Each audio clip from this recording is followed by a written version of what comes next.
very afraid indeed. Oh, Pet, I wish I was there to help you. It's time. It's time, said Norah. It's time. We're really going now. Tick-Tock looked at her with tears filling in her eyes. Oh, Grandma's getting tears in her eyes now. Norah put her wing into the cage and nodded her head. Yes, Tick-Tock, we are really going, Norah softly said. In a matter of minutes, the bags were full and the back of the old van became a wreathing mass of bags of chickens, all confused and afraid. Oh, Norah, this is awful. They put you in bags, Pet. Oh, Grandma's crying. Let's see where Norah called out to her friends as excitement filled the barn. The hens sang, singing only because they couldn't move or jump about, as they desperately wanted to inside the cages. Now then, don't be alarmed. They're here to help us. They're taking us to... Still, Norah couldn't remember the name of the place her mother had told her. Her mind wandered so very far away that she did not see the ugly face gleaming down at her, quickly followed by a huge skinny hand reached down into the cage and began to pull out Tick-Tock. She screamed for Norah to help her and would have flown. Norah would have flown and run away if she could have. Oh, Norah, I don't think I meant to be treating us like this. Tick-Tock's voice trailed away as she was pulled out, only by one leg. Oh, only by one leg, Norah. Watch what you're doing, you short, fat idiot, Pete shouted to his brother, who had slammed carelessly into him. I hate those feathers. They get everywhere. Look, they're all over me face, up me nose, in me hair, me ears. Davy began complaining. In your mouth if you don't. Shut up, Pete added, and pushed his brother away, sending him reeling backwards. Why, you nasty skinny rat, David shouted to his brother quickly. And with the slyness of an alley cat, he looked sharply towards where his father was standing, leaning against the kitchen doorway, talking to Rosie. Then he looked down to the moving sack he held firmly in his right hand and grinned. I'll have you for that, I will, Davy shouted again. Let's drive, with the sack, hitting Pete again and again with it. The chickens inside screamed in terror and held on to each other. Tick-Tock huddled together with Sea Thief as they began to slam once again into Pete. Norah was wrong. I'm sure she was wrong now, Tick-Tock's voice whispered to Sea Thief as they clung on to each other into the sack. Oh, isn't this awful? Trinity, get out! She's crawling up the chimney! The cat was crawling up the chimney! What a naughty cat she is! I'll have to close the chimney. Oh, there's nothing there now. There was a little hatch that I could have put up. Ah, Grandma'll have to shut the door. At least Nora's in here somewhere. I get me blanket back. I was really getting into that story as well. Where was I? Nora was wrong.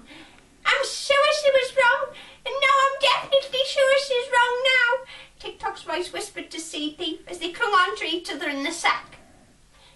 Chicken fight, Pete shouted at the top of his lungs and ran towards his brother, clobbering him again and again with his sack over Davy's head. Feathers flew everywhere. The terrified chickens inside the sack screamed and squawked and tried to get out, but they couldn't. It was useless. They were trapped.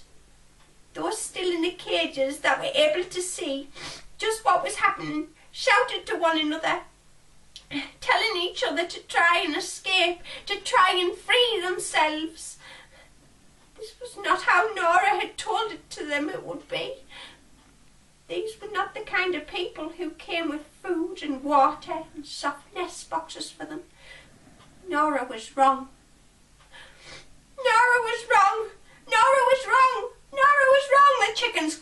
to each other, soon reaching the ears of Norah further down the line. "No, I'm not wrong. You will see, we're going to the place that my mother told me of. We are! We are! We are!" Norah shouted back. "Why, you bloomin' idiots. Not enough work there, is there?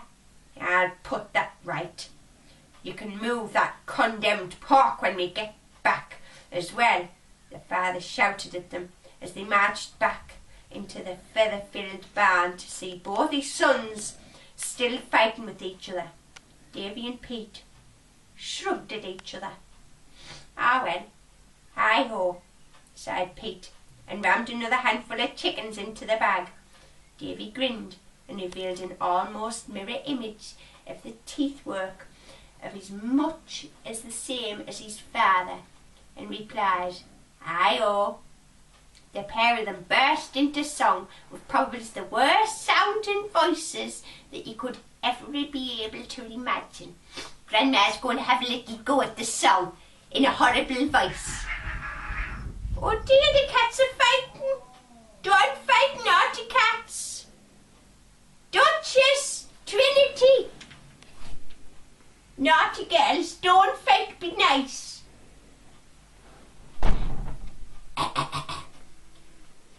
Hi-ho, hi-ho, and back to work we go, with a knife and a fork and a condemned pork. Hi-ho, hi-ho, hi-ho, hi-ho. Was that good? Yes. Grandma thought she sang that very badly. Davy's voice trailed away to the highest pitched squeal, much like that of a pig's they'd moved the day before. "No, that's not right. We sing it when we're moving the rotten stuff." "Shut up, Davy," Pete shouted back and shoved him hard again and sending him flying backwards into Norah's cage.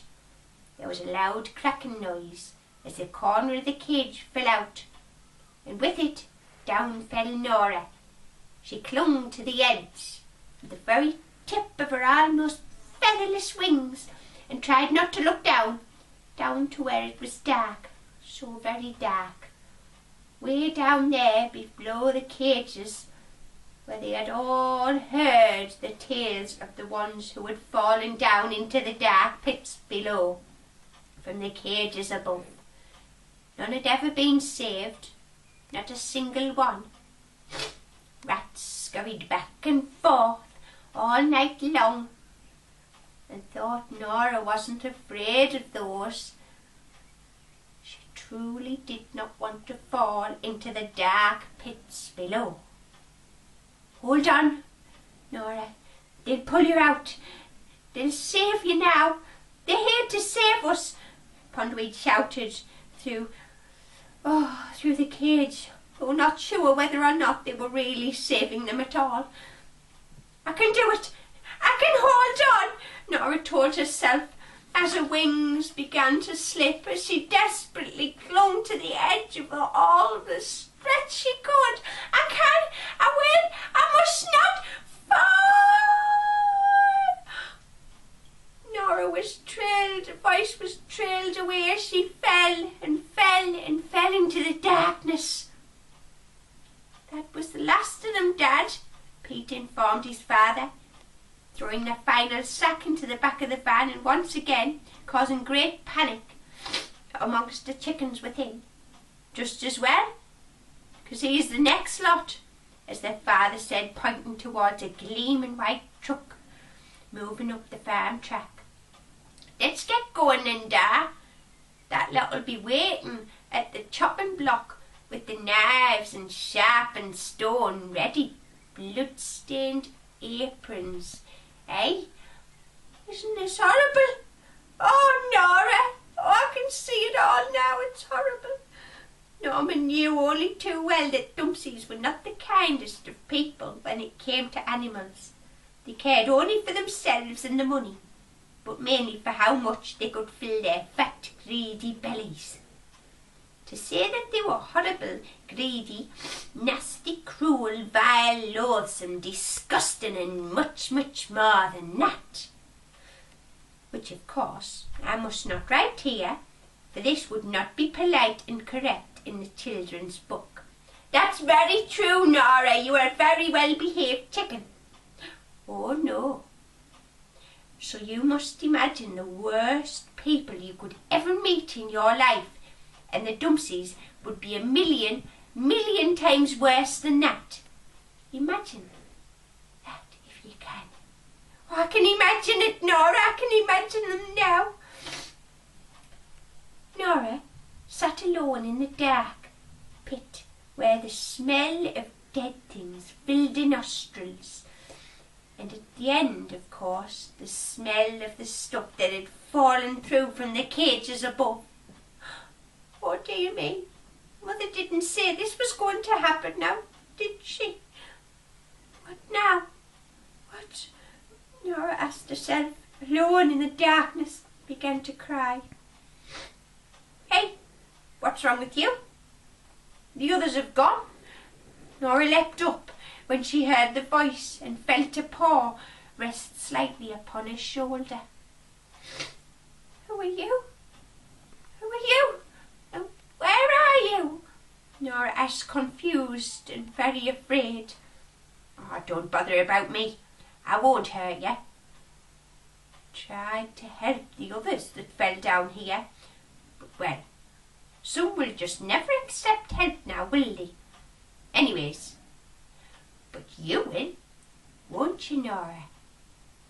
She focused hard upon the creature before her as she stepped quickly around to stand before her as her eyes accustomed themselves to the darkness. And she saw a silhouette